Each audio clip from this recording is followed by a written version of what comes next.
People are asking me, what is going on with Gantz resigning from the Israeli government in the middle of the war? It's a great question. Many Israelis are asking that same question because it doesn't make sense. Gantz didn't even give a reason. Gantz resigned from the government in the middle of a war. We haven't finished the job in Gaza, and we haven't even started the job of the war in Lebanon. This is an existential war against Iran and the Sunni Muslim Brotherhood Hamas organization supported by Qatar. They are literally working together on a plan to destroy Israel while the world pressures Israel and allows them to continue to destroy us and not stop them. Gantz knows this, and yet he leaves the government in the middle of the war? Gantz has always said public statements saying, no politics, Israel is above everything else, right? That's why he joined the government for a unity government for the war. Yet it ends up that it is Gantz who is the one who has been playing politics the whole time. Well, how do we know this? Well, how can Gantz complain about the war effort and claim that the government hasn't done enough to free the hostages when he, Gantz, and his partner, Gadi Eisenstock, have been partners to all the war decisions with Netanyahu in the war cabinet? They've been there. They made the decisions with Netanyahu. Gantz complains about the influence of Smotrich and Ben-Gvir, but Smotrich and Ben-Gvir are not in the war cabinet making the decisions. Gantz is with Eisenkot and Netanyahu. Gantz vetoed the presence of Smotrich and Ben-Gvir in the war cabinet. He is responsible for every single war decision and ceasefire deal decision. So if Gantz has any complaints, he only has himself to blame. So why is he leaving the government that he's responsible for the decisions? What's going on?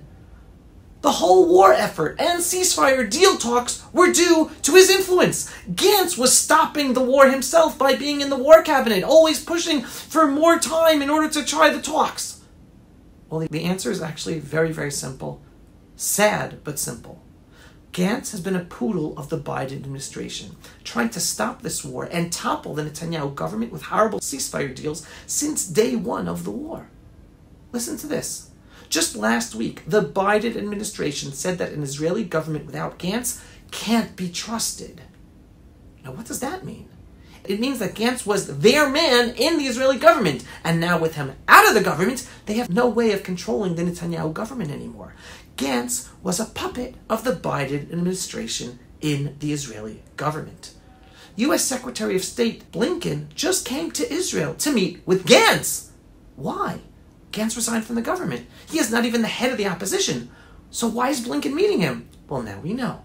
He's a puppet of the U.S. government. So why did Gantz leave the government? Because he got orders from the Biden administration since he did not manage to stop the war or topple the government via disastrous ceasefire deals because Hamas said no to every deal. So now the Biden administration goes to plan B, bring down the Netanyahu government with Gantz in the opposition. Because with Gantz in the government, it was hard to rally the masses of Israelis in the middle of the war to topple the government. And they now think plan B is by having Gantz outside the government, it will be easier to rally the masses of Israelis to create chaos in Israeli society and topple the Netanyahu government. Well, what chaos? Listen to what the anarchists in Israel are planning from their own mouths. You are about to see a zoom of the anti-Netanyahu protest leaders as one of those leaders discusses the upcoming strategy of anarchy to topple the government that they want to start on June 16th. So why is Blinken here? Now you know. אנחנו החל מה-16 מגבירים הילוך. עכשיו, מה המשמעות של הגברת הילוך? המשמעות של הגברת הילוך היא לעבור מהפגנות בשבת ופה ושם איזשהם מהלכים להפגנות רציפות, הפגנות על בסיס יומיומי, לאי ציות אזרחי על בסיס יומיומי. מרי אזרחי זה דבר חשוב מאוד. ולהשבתות על בסיס יומיומי. אני אומר עוד פעם, גם הפגנות, גם אי ציות אזרחי, וגם שביתות והשבתות על בסיס יומיומי. אנחנו בונים על זה שגם השלטון המקומי, וגם ההסתדרות, וגם ראשי המשק, וגם האוניברסיטאות, וגם עורכי הדין, וגם הרופאים, כל הדברים האלה, כל הגופים האלה, יהיו בתוך המהלך הזה. אם אנחנו היום יוצאים בקריאה לארנון בר דוד, לצורך העניין, או ללשכת עורכי הדין, או לשלטון המקומי, או לוועד האוניברסיטאות, ואומרים להם תשביתו את המשק, או להייטק, תשביתו את המשק. והם אומרים בסדר, אבל מה, בסוף אתם מייצגים 100,000 איש שיצאו בשבת פעם בשבוע, לעומת 200,000 או 250,000 שיוצאים יום אחרי יום אחרי יום אחרי יום, ואומרים אנחנו לא הולכים לעבודה, ואומרים אנחנו הולכים יום יום לעשות פעולות של אי ציות אזרחי, והמדינה הזו נכנסת לשיתוק, אז הקליים שלנו, וכמה זה לא הגיוני שהם לא ישתפו איתו פעולה, משתנה דרמטית. מה זה אי ציות אזרחי? אי ציות אזרחי זה להיכנס עכשיו למשרד הפנים ולא לצאת משם. אי ציות אזרחי זה להחליט שעכשיו נוסעים כל היום על מינימום מהירות בכביש. אי ציות אזרחי אומר שמחליטים לא לשלוח את הילדים לבית ספר. אי ציות אזרחי אומר שמחליטים לא ללכת לעבודה. אי ציות אזרחי...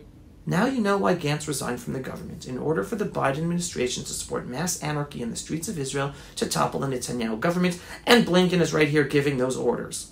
Guess what, everybody? They will fail. Why will they fail? Because a vast majority of the Jewish people in Israel want victory in this war, so that all Israelis from up north and from down south can return to their homes and live in safety without ever having threats of terror or rockets shot at them. A majority of the Israeli Jews have woken up to realize that the years of consecutive protests against Netanyahu, all about different issues each time, they're not about making the country a better place. They are led by people with a deep hatred to their authentic Jewish identity who don't want Israel to be a strong Jewish state. And they will lie, scream, and ruin the life for everyone else here in Israel out of their hatred. And most Israelis don't want any part of it anymore. The masses will not follow these upcoming protests, and it will not topple the government in the middle of this war. They will cause anger, frustration, and discomfort to our lives if they succeed with all of their civil disobedience, as they said in their strategy. But they will fail because the vast majority of the Jewish people in Israel are not with them. Those protest leaders have exposed themselves as supporting refusal to serve in the IDF, and they brought about, by their refusal to serve, the massacre of October 7th by showing our enemies that our IDF army would not be prepared for a surprise attack on October 7th. And the people of Israel today want victory in this war. We will achieve that. We will overcome our enemies, Iran, Qatar, the Muslim Brotherhood, our frenemies, the Biden administration, and our internal challenges like these protest movement leaders.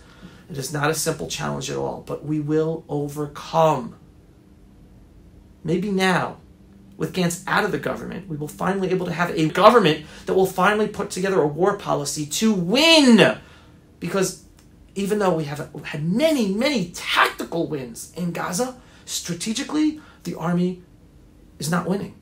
Because every time we have a tactical win, the army pulls out. You cannot control an area, you cannot defeat an enemy if you pull out and let the enemy regroup and rearm in that same area where our soldiers just were. Now we have a chance to have a government with a true war policy that won't just be tactical wins for the headlines, but a strategic win. And a strategic win is having the Israeli army push kilometer by kilometer, mile by mile, and push Hamas out, push all Gaza civilians out, and we take over the land, kilometer by kilometer, mile by mile. That is the law of war 101. An enemy attacks from land, you defeat the enemy, take that land, push them out, and then you move on. You don't let them come back and then attack you again from that same area.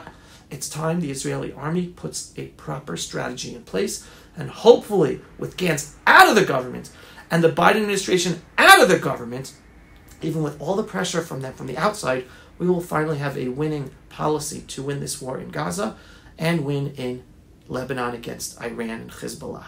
It's not going to be easy.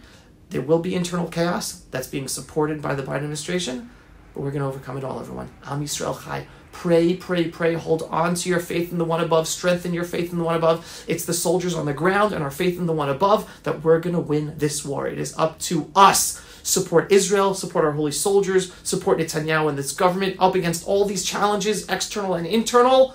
We're going to overcome it all, everybody. We will. Stick with me. If you are not yet a subscriber to my Pulse of Israel videos, just go to pulseofisrael.com and click to subscribe for the truth, for the inspiring truth. And to support us so that more people see these videos, go click on the donate button every once in a while on pulseofisrael.com. Shalom, everybody, and thanks for watching. Pulse of Israel, frontline videos from the Holy Land. Support our work by donating today.